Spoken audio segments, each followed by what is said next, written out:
we're going to kind of switch gears from rational expressions and start to work with square root and cube root equations.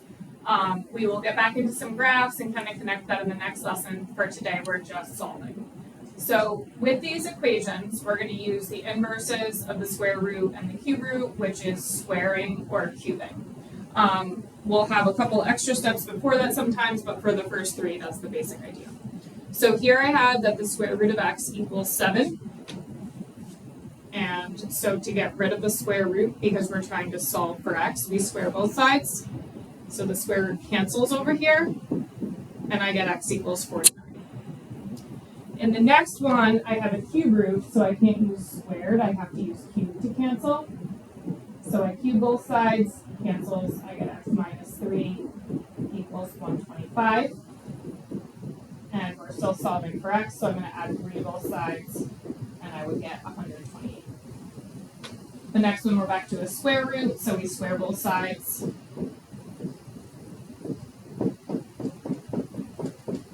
And I'm going to add 1, I'm going to do that in my head, so that gives me 17, and divide by 2, so I would get 17 over 2, or I could write 8.5. So in the next three, you start to see that there's a little bit more going on around that square root or cube root.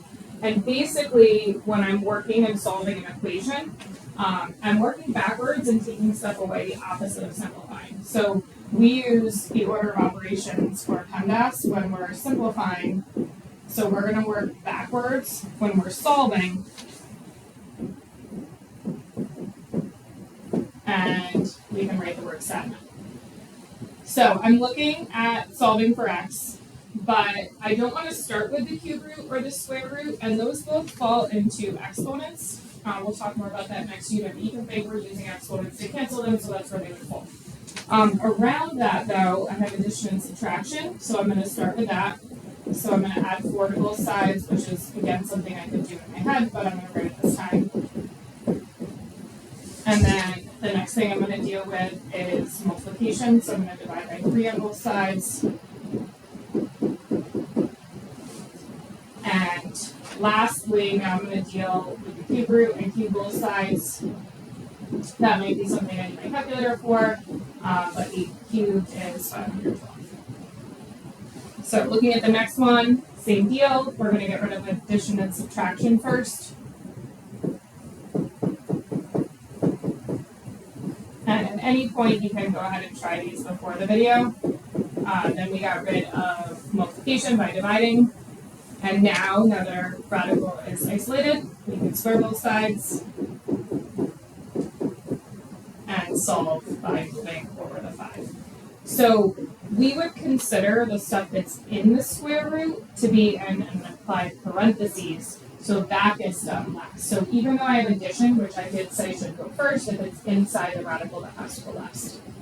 I would definitely try the next one on your own, pause the video, and then come back and check. So the first thing I'm going to do is move the 6. I'm going to do some of that stuff in my head this time.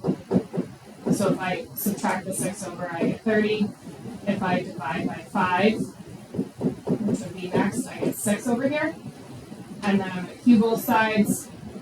I'm going to show that because that's a new step, something we're just working on now. So write that one down.